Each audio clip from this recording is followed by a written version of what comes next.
There we go, right? Get 6 it? o'clock. The meeting of life. Yeah, right? You can always count on Jenny for the good ones there. It's 6 o'clock on our Monday morning, our Labor Day morning as well. Good morning. Thanks for being with us. I'm Evan Durrani. And I'm Netta Irampur. And yeah, many people likely going to the beach to get some relief. Yeah, it's going to be very hot for inland valleys again today. So this will be a popular spot. We're looking at Cardiff State Beach right here. The cloud coverage is out. We have a coastal eddy swirling just off the coastline there, and that's what's bringing in our morning clouds. So here's a look at your San Miguel view. This is the view from San Miguel Mountain all across the South Bay, where you are all covered in clouds right now, and it's sitting kind of low in some areas, so you may run into patchy fog, but it's a sign that we'll get some of that cooler coastal breeze coming in. So that's going to help the beaches stay in the upper 70s to low 80s for the most part, but still pretty hot inland. Ridge of high pressure is shifting a little, so that's going to increase our monsoonal moisture by the middle of this week. So all those details are coming up here in your full forecast.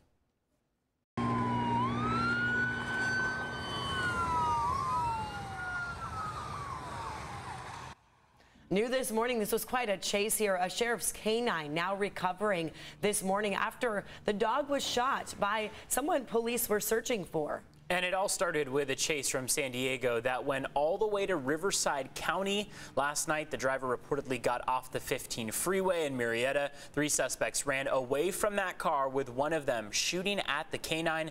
The dog is expected to be okay. All of the suspects that those police officers were following, they are now in custody. Those sheriffs, I should say, were following.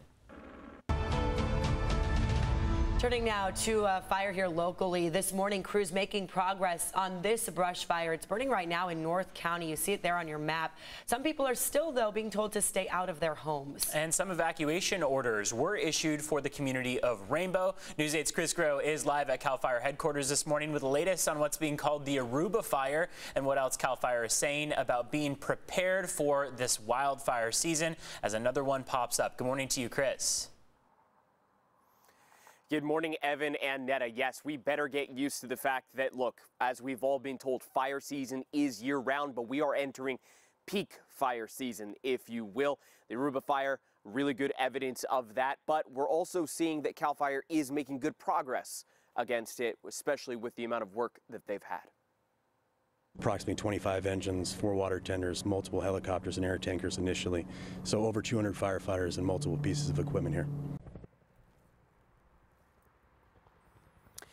And so at last check, the Aruba Fire is now 15% contained there in Rainbow. According to CAL FIRE, this fire grew pretty rapidly. That's why we saw the amount of support that was just laid out there on top of the 100 of firefighters that we saw on scene, hundreds of crews there. Now, 30 homes were impacted, but luckily no damages have been reported. There are mandatory evacuations in place for those southeast of Rainbow, and that temporary evacuation center was set up at Vallecitos Elementary School in Fallbrook. But as we battle this fire here, our neighbors up north, they've got a fire burning there as well, the Kaldor Fire. And CAL FIRE, while battling this one here in San Diego, our San Diego region for CAL FIRE, also sending crews up there to help.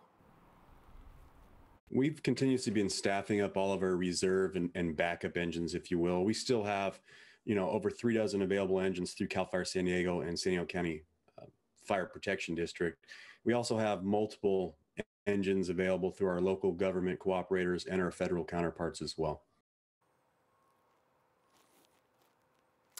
And again, more than 700 homes have been destroyed there in the Kaldor Fire. 25 fire engines from our area are there up in Northern California, but again, still believe that we are well prepared here even as we have that Aruba Fire burning right now. But the Kaldor Fire, again, 215,000 acres have burned in, only 44% contained as of the last update. Evan and Netta. Chris, thank you very much. This morning, we are now finding out the names of the 5 sailors killed in a helicopter crash off the coast of San Diego. This happened Tuesday near the USS Abraham Lincoln during what the Navy called a routine flight operation.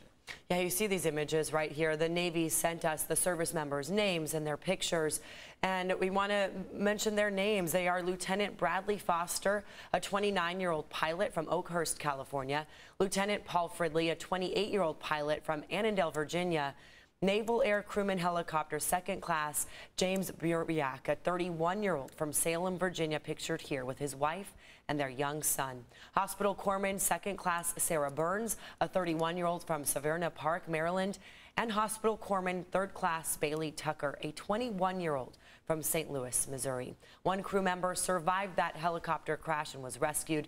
The Navy said the incident is still under investigation. And this morning, millions are facing uncertainty as federal unemployment benefits expire. The federal programs put into place at the start of the pandemic have just ended, and that includes a $300 a week boost in unemployment checks. Now is not a great time to take resources away from folks who are really struggling. And that's State Assembly Chairman David Chu, and he says people who need help should apply for state and local funding for rent relief. People can also apply for food stamps and cheaper health insurance. Employed workers may also still be eligible for back benefits that have not been collected. For more information on the help that is still available, please go to CBS8.com. You can find more information there. It has been 1 week since Hurricane Ida made landfall. President Biden set to visit New York and New Jersey tomorrow to see for himself parts of the Northeast that were hit by Ida's remnants, all that rain and flooding. On Friday, the president flew to Louisiana, where many still lack power and running water. At least 68 people have now died because of that storm. Senate Majority Leader Chuck Schumer is calling on Congress to address global warming and build stronger infrastructure that can handle flooding. Crews are also responding to an oil spill in the Gulf of Mexico after Hurricane Ida. Take a look here. Yesterday, divers discovered a pipeline became dislodged, possibly causing that spill. Ships have been trying to contain the spill. So far, it does not look like the spill is impacting the Louisiana shoreline. And this morning, thousands of people in South Lake Tahoe now being allowed to return home after the Kaldor Fire came within a few miles of town. In fact, it was just 3 miles away from South Lake itself. Evacuation orders have been downgraded to warnings right along the south shore of Lake Tahoe, where those casinos are there. However, orders remain in effect for areas just to the south. That includes Myers and Christmas Valley. A lot of the foothill communities still in danger there. 215,000 acres have burned in the Kaldor Fire. It is 44% contained. This morning, we've learned a firefighter died while assigned to the Dixie Fire. Authorities say that firefighter died of an illness, but provided no other details. The firefighter has also not been identified. The Dixie Fire, by the way, the largest single fire in California's history. That one has now burned over 898,000 acres. And we're keeping our thoughts with those firefighters really across the state of California. Today, local leaders and labor groups, they're going to be holding a rally in support of essential workers at CVS. They are fighting for a new contract that would offer higher wages, job security, affordable health care, and more safety standards. San Diego Mayor Todd Gloria, he'll be speaking at the Labor Day rally. That's happening today at 10 o'clock this morning outside of a CVS pharmacy in Point Loma. And another busy day is expected at our local beaches. Hot temperatures return for the holiday weekend, and many are enjoying some fresh air, salt water, and sunshine. Well, you can't beat the weather today. It's absolutely perfect, and it feels like freedom, and it just feels great to be out here. We're vaccinated. We feel healthy. It looks like everybody's kind of just doing their own thing and having fun, and this fresh breeze coming by is keeping everybody nice and safe naturally, so it feels good. And you see, those crowds shouldn't be a big surprise. Parking lots at local beaches, they're expected to fill up very quickly today. A heads up for those looking to get into the water itself. There's an elevated rip current risk, something to keep in mind as you throw on the wetsuit. Netta was telling us earlier how cold the water is, but how hot the air is going to be. So you got the antithesis of each there. Yeah, if you're feeling too warm, you just dip your toes right in here. And this is our view at Del Mar, where you still see overcast conditions. But a heads up, I mean, our water temperature is now in the low 60s. Where last week we were in the upper 60s. So there's a bit of an upwelling. A lot of swimmers commented on that. They were like, ooh, it's chilly. But look at this view. How nice is that? Here we go. Looking at our sunrise coming up. Not quite officially yet. It's at 6:27 this morning. Sunset tonight, 7:06. And that's the official start of Rosh Hashanah. So the timing of that will be at 7:06 officially. And they do celebrate the Jewish holiday the next couple days.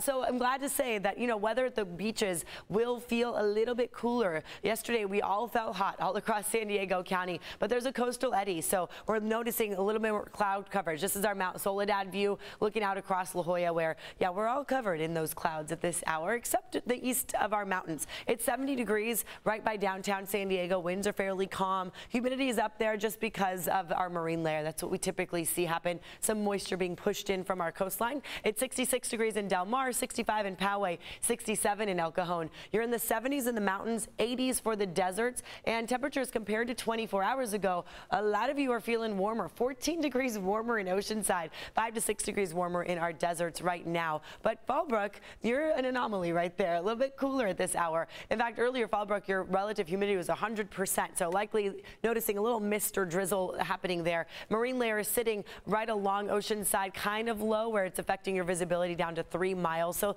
there's that chance of some patchy fog.